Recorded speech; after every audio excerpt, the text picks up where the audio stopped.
Hey everyone, my name is Ohhorlie and this is my NYX Puerto Rico Face Awards submission. I hope you enjoyed this video as much as I like making this for you guys. This is my first tutorial, so let's jump right to it, shall we?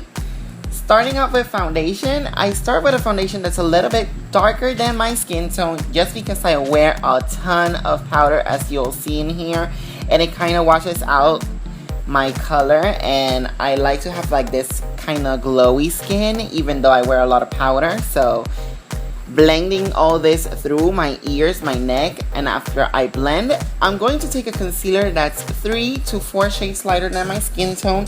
I'm doing this because I want to change the shape of my face to a more girly one or feminine one.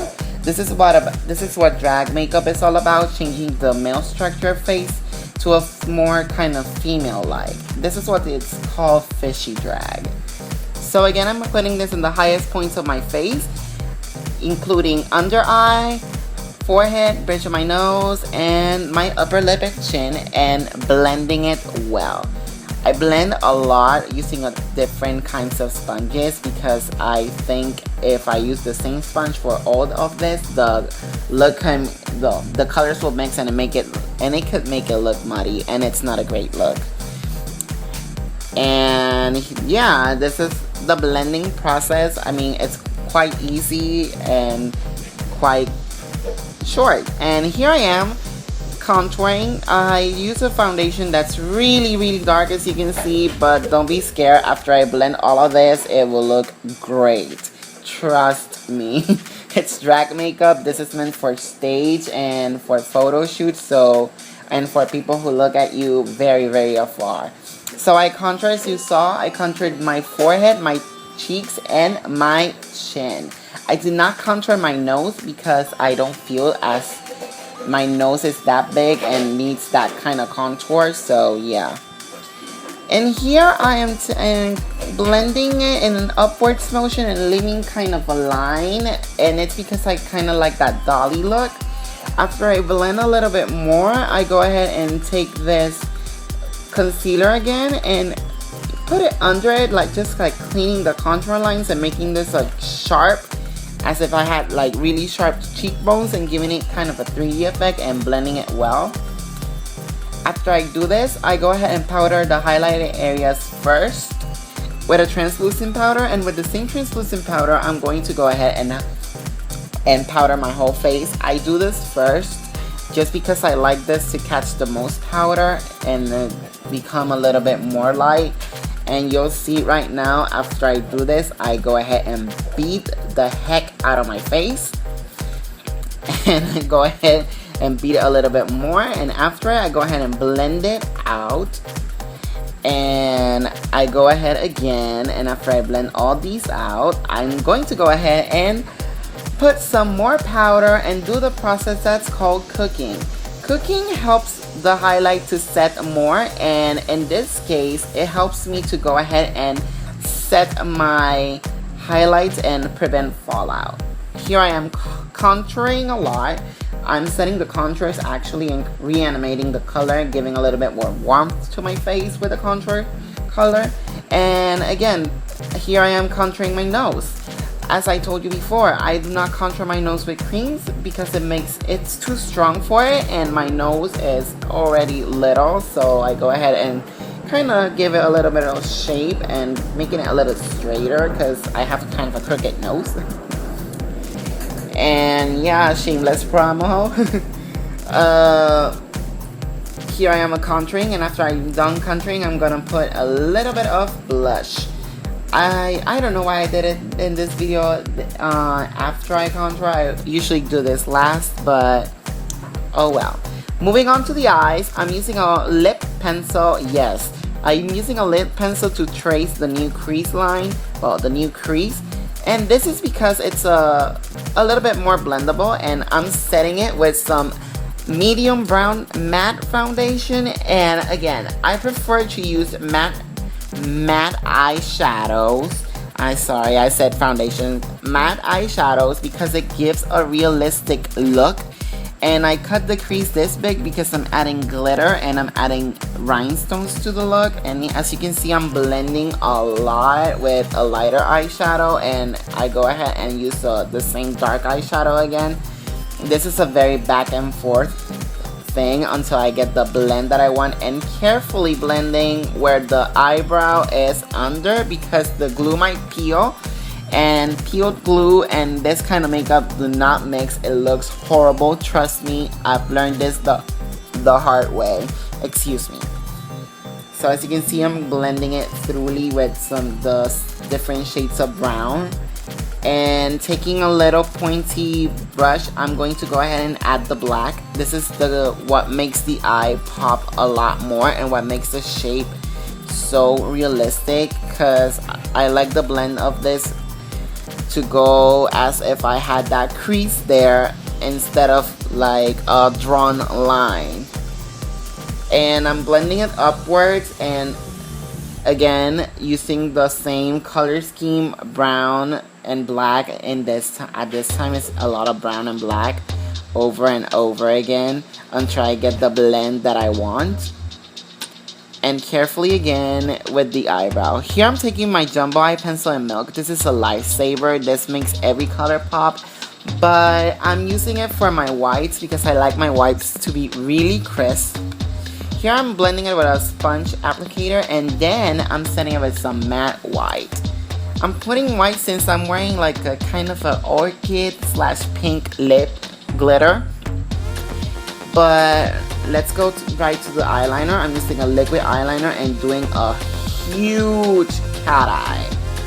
I do this because I have hooded eyelids and it does not show. And another reason I do this is because I do wear theatrical lashes and I cannot put those real close to my lash line because my eyes tend to look droopy. So as you can see, I am putting a lot. This takes a steady hand, and here I'm adding the glitter. This is a tip that I learned. You could use a lot of mediums to add the glitter. You could use lip gloss, you could use lash glue, and you could use liquid mediums that come with the glitter. So I'm using a liquid medium, but a person told me that lash glue is better because you can peel it off right away after you're done with your makeup. So I'm trying that next time, but for this I'm using the liquid medium. And as you can see, this glitter is so pretty. It's one of my favorite glitters ever. So here's the look, kind of out of focus, and I'm moving to the rhinestones. This takes a lot of patience actually. A lot of the rhinestones were falling in during the recording of this video, and I was kind of getting angry at it. But again, with some lash glue and rhinestones and a pair of tweezers and patience, you go ahead and glue these little ones one by one. I'm using AV stones because I kind of like the pinkish glow that they have to them.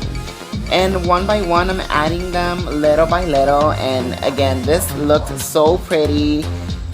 I don't know, camera isn't even doing justice to it, but in person it looks amazing. So after I add all of these rhinestones, I am going to go ahead and again with the same eyeliner, reinforcing that crease line and darkening it a little bit more because I want it a little bit more depth. That makes the eye pop a little bit more, so you can see. And with the same brown that I used to set the line at first, I'm putting this under my eye to kind of create a smoky effect. So after this, I'm going to go ahead and add the same liquid liner over it, but I'm not going to close the line. As you can see, I did this really quickly. It usually takes me a long time to get this right, but I don't know, luck was by my side this day. I'm trying to make it look symmetrical.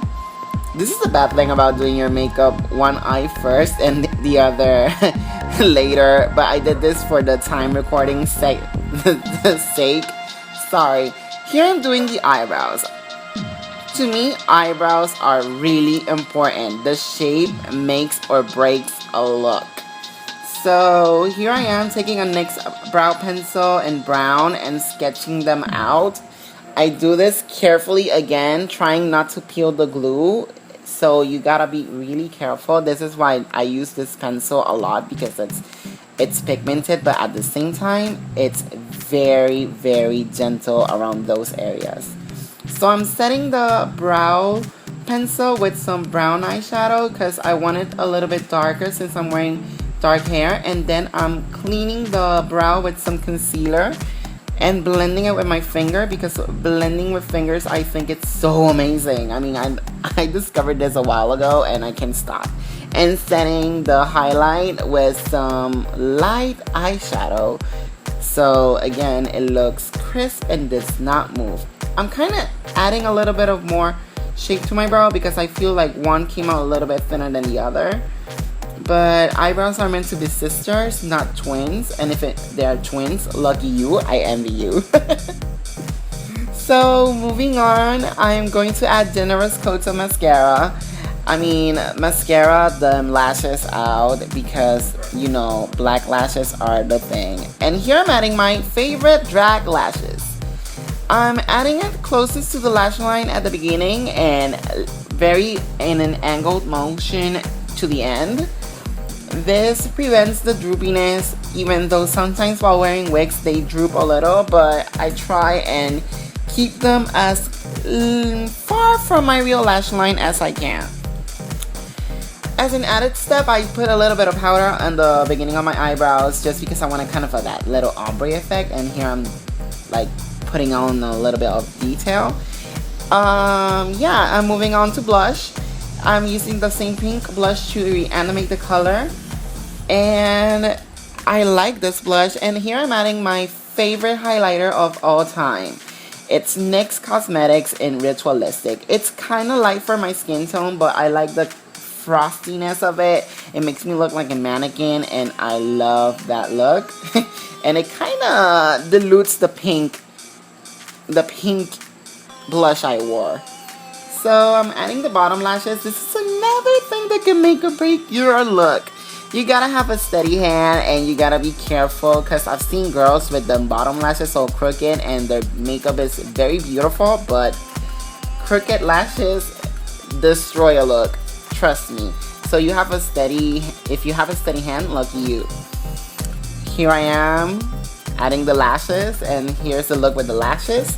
So I'm going to go ahead and I'm going to add the bottom stones. This part really kind of, I don't know how to say this. This part really is the fun part because I kind of added this to make it like as if they were teardrops. I'm sorry guys.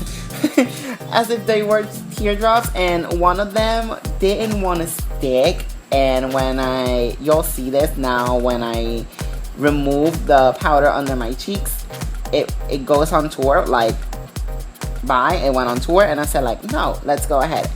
And going ahead to lipstick. This is my favorite product of all time. Since I discovered these, I cannot live without them. This is the Liquid Suede Lippies by NYX, and these are so creamy, and these are so great and so pigmented. The color I'm wearing right now is Cherry Skies, and trust me guys, when I say the color payoff is amazing, it's amazing.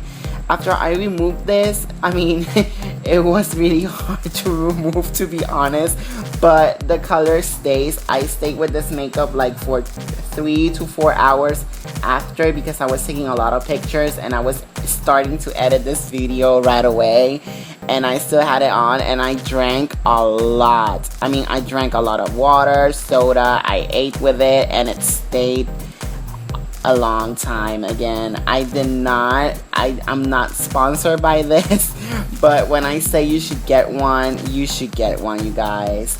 So here's the finished look. I hope you enjoyed this look as much as I enjoyed making it for you guys. This was a very amazing look to make. This is my signature drag look as for now, so I hope you enjoy. Stay tuned and subscribe. Bye.